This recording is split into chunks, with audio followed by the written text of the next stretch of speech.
দেখুন, আমার কাছে আসবেন না। আমি আমি আমি চিৎকার করবো। চিৎকার করে করো, সবাইকে জানিয়ে দেবো তুমি একটা নির্লজ্জ বেহায়া, একটা নষ্ট মেয়ে। না না, বিশ্বাস করুন, আমি নষ্ট নই, দায়ে থেকে, আমি দায়ে থেকে সব করেছি। চুপ করো, লজ্জা করে না তোমার এসব করতে? লোকজনের হাতের ধোলাই থেকে বাঁচতে হলে ভালো মানুষের মতো আমার গাড়িতে উঠো। ওঠো। কোথায় যাব আমি? সেদিন আমাকে যেখানে পাঠিয়েছিলে সেখানে। থানাতে? হ্যাঁ হ্যাঁ, ওটাই তোমার মতো মেয়ের জন্য উত্তম জায়গা। আরে বাবুরে, আমাকে যেতে দিন সাহেব। বিশ্বাস করুন, আমি অ্যাক্টিং করছি না, নাটক আমি বুঝি না।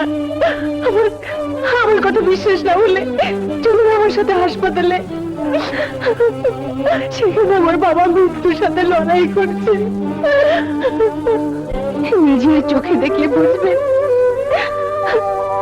কেন আমি লজ্জার শরম ত্যাগ করে পথে নেমেছি, কেন নিজের কপাল এমনি করে নষ্টা মেয়ের মোহর লাগিয়েছি।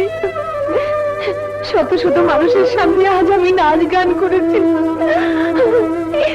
মাতাল বদমালদের সামনে দূর প্রদর্শন করেছি, শুধু শুধু এই টাকার জন্য।